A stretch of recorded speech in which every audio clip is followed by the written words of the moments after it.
Sa simula ng pelikula, ipinakita ang isang lider ng terorista na nagngangalang Doreen. Nag-set up siya ng isang bomba malapit sa isang tindahan na may layuning puntiryahin ang dalawang lokal na opisyal ng Ireland. Sa kasamaang palad, isang babaeng guro at ilang estudyante ang nagkataong dumaan sa tindahan at nadamay sa pagsabog. Matapos ang pag-atake, mabilis na pinalitan ni Doreen at ng kanyang grupo ang kanilang sasakyan upang maiwasang mag-iwan ng anumang ebidensya. Sa sumunod na eksena, ipinakilala ang isang middle-aged na lalaki na nagngangalang Finbar Murphy. Sa mga oras na yon, kasama niya ang sheriff at libangan nilang mag-target shooting.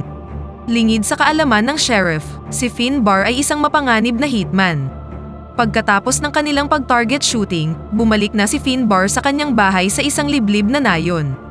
Ang kanyang kapitbahay na si Rita ay isang mabait na babae na itinatrato siyang parang pamilya at madalas siya nitong iniimbitahan para kumain. Habang nagmamadaling umuwi si Finbar pagkatapos kumain ng hapunan sa bahay ni Rita, natuklasan niya ang isang dahon sa windshield ng kanyang sasakyan. Ang dahon na ito ay isang senyales na merong misyong dapat gawin si Finbar. Sa loob ng sasakyan, nakita niya ang isang larawan at lokasyon ng kanyang target. Nang walang sinasayang na oras, agad na nagtungo si Finbar sa lungsod kung saan naroon ang kanyang target na si Raymond na nagkataong nasa isang diner.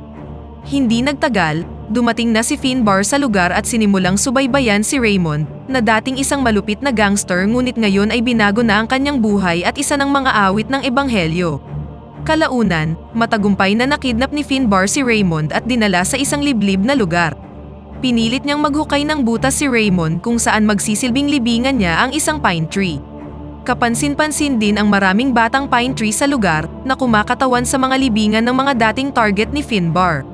Pagkatapos maghukay ni Raymond, binigyan siya ni Finbar ng 2 minuto para sabihin ang kanyang mga huling salita.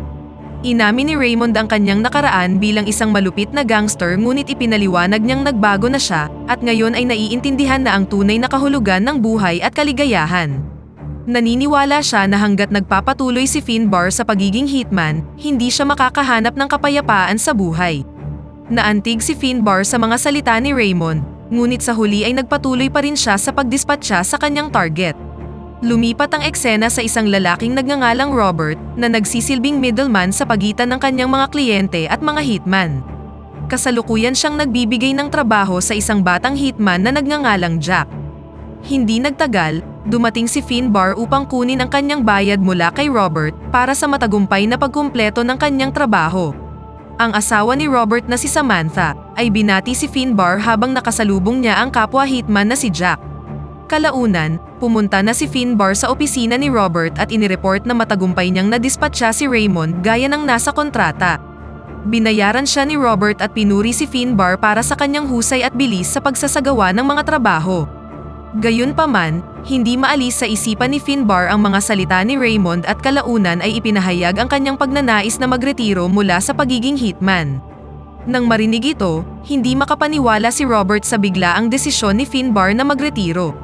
Noong una, sinubukan niyang hikayatin si Finbar na pag-isipan muna ito, ngunit desidido si Finbar sa kanyang desisyon at plano niyang magsimula ng bagong buhay bilang isang magsasaka. Si Robert, na matagal nang kilala si Finbar, ay sumang-ayon at inirespeto ang kanyang desisyon. Kalaunan ng araw na yon, pumunta si Finbar sa isang tindahan upang bumili ng mga binhi ng halaman upang makapagsimula na siya sa kanyang bagong career bilang isang magsasaka. Hindi nagtagal, nakauwi na siya at nagsimulang magsaka sa lupang malapit sa kanyang bahay. Nang makita ito ni Rita, natutuwa siya dahil alam niyang nahanap na ngayon ni Finbar ang kanyang tunay na kaligayahan sa buhay. Kinabukasan, nagkataong nakasalubong ni Finbar ang isang batang babae na nagngangalang Anna, na nangingisda sa mga oras na yon. Lumalabas na pareho silang nakatira sa iisang bayan. Habang nagsasalita, hindi sinasadyang nalaglag ni Anna ang kanyang lunchbox na may lamang mga pagkain. Mukhang nagpapanik siya at napansin ni Finbar ang mga pasa sa kanyang leeg. Dahil sa pag-aalala para kay Anna, nagpa siya si Finbar na bisitahin ang kanyang ina na si Sarah, na nagtatrabaho sa isang bar. Nang makilala ni Finbar si Sarah, hiniling niya sa kanya na huwag papagalitan si Anna sa paghulog ng kanyang lunchbox at nangakong papalitan ito. Naghinala siya na si Anna ay maaaring nakakaranas ng pang-aabuso mula sa kanyang sariling ina. Habang papaalis na si Finbar, muli niyang nakasalubong si Anna na mukhang takot na takot pa rin. Tiniyak niya sa bata na walang dapat ikatakot dahil naipaalam na niya kay Sarah ang nangyari. Pagkatapos ng kaunting pag-uusap, sinamahan na niya si Anna pauwi. Pagdating nila sa bahay, isang lalaking nagngangalang Curtis ang nagpakilalang tiyuhin ni Anna. Pinagalitan niya ang bata dahil sa hindi nito pagdadala ng pagkaing hiniling niya na nagpapahiwatig na pag-aari ni Curtis ang lunchbox. Naguguluhan dito si Finbar dahil hindi pa niya nakikita si Curtis sa kanilang bayan. Pagkaalis ni Finbar, pumunta si Curtis sa isang lugar at lumalabas na isa siya sa mga kasamahan ni Doreen. Si Doreen, ang lider ng terorista na responsable sa pambobomba sa 2 lokal na opisyal, ay nagtatago kasama ng kanyang mga kasamahan sa isang kamalig sa likod ng bahay ni Anna. Kinabukasan, bumalik si Finbar sa bahay ni Anna para ihatid ang ipinangako niyang kapalit na pagkain.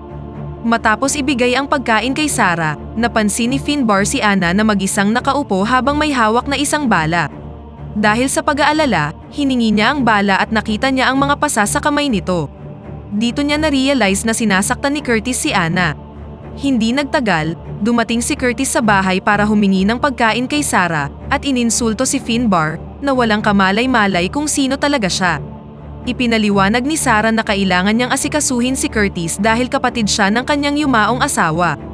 Kalaunan ng araw na yun, pumunta si Finbar sa bahay ni Robert dala ang balang hawak ni Anna. Nang tanungin niya si Robert kung may kilala siyang Curtis, nagulat ito at binalaan si Finbar na lumayo kay Curtis. Gayunpaman, ipinahayag ni Finbar ang kanyang layuning patayin si Curtis dahil sa pananakit nito sa isang bata. Kalaunan, sinubaybayan ni Finbar si Curtis habang mag-isa siyang lumalangoy sa dalampasigan at inalok siyang ihahatid pabalik sa bahay ni Anna. Lumalabas na isang mayabang na lalaki si Curtis at nagtanong ito kung merong rifle si Finbar. Kinumpirma naman ito ng ating bida at ipinakita ang kanyang baril kay Curtis. Biglang hinampas ni Finbar ng rifle si Curtis na naging sanhi para mawalan siya ng malay. Inihatid niya si Curtis sa spot kung saan niya inililibing ang kanyang mga target, ngunit sinubukang lumaban at tumakas ni Curtis, kaya binaril siya ni Finbar sa binti. Nang malapit nang tapusin ni Finbar si Curtis, nagkaaberya ang kanyang rifle, na nagbigay ng pagkakataon kay Curtis na gumanti. Sa sandaling yun, may ibang bumaril kay Curtis, at nabunyag na ito ay si Jack, ang batang hitman. Nagboluntaryo pa si Jack na maghukay ng libingan para kay Curtis dahil idolo at hinahangaan niya si Finbar. Makalipas ang ilang araw, nag-aalala si Doreen dahil biglang nawala si Curtis. Naniniwala ang kanyang mga kasamahan na pinaghahanap na sila ngayon ng pulisya at maaaring nahuli na si Curtis. Hinimok nila si Doreen na umalis na sa bayan ngunit tumanggi ito hanggat hindi niya nalalaman kung nasaan ang kasamahan. Kalaunan, lumapit siya kay Sarah para humingi ng impormasyon tungkol kay Curtis. Iminungkahi ni Sarah na baka umalis na si Curtis dahil pagod na siya sa pagiging tauhan ni Doreen.